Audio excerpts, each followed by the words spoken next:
There's always an adjustment period when you bring home a new family member, but this new family dynamic can be especially difficult for the older siblings. I recently spoke to Paula Carroll, the author of the children's book Ellie Meets the New Baby, about how her book explores this issue. So it's about a little girl who struggles having a little sister around.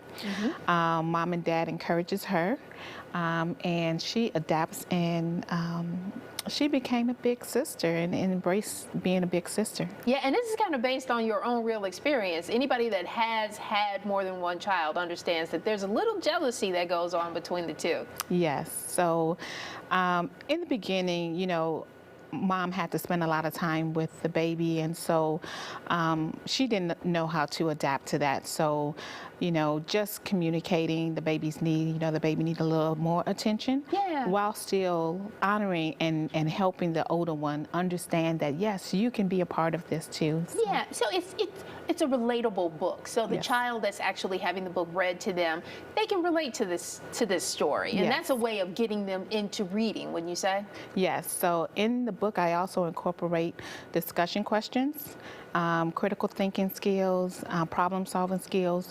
How does it affect them? How does it affect someone else? And how does it affect the world in a positive way when they are adapting to these changes? Yeah, so it's a learning tool as well.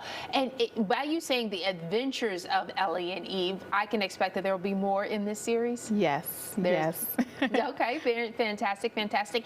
It also brings to another point. You advocate that parents have a diverse library for children out there. How do you begin building a library? Well, you begin building a diverse library by not having a stereotype.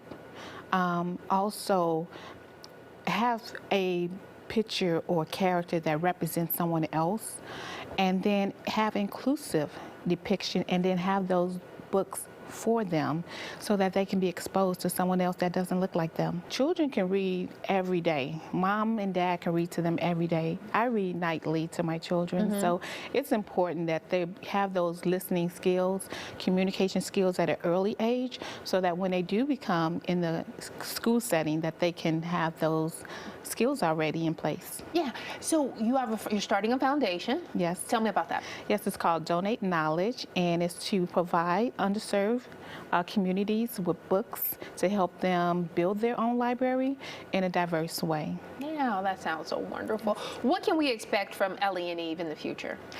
You can expect from the Adventures of Ellie and Eve that different is okay.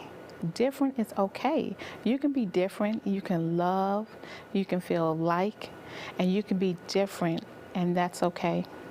And these are life lessons that they can take with them. Yes. And I imagine the earlier you learn them, the better shaped you become as a human being, more well-rounded, more open. I believe so. I believe that if we incorporate this at an early age, there won't be any negativity.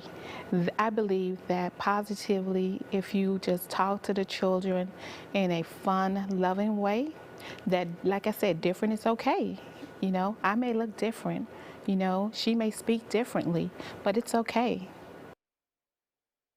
If you're an educator or librarian in the Chicago area and would like to facilitate an author's visit with Paula, you can connect with her through her official website or on social media.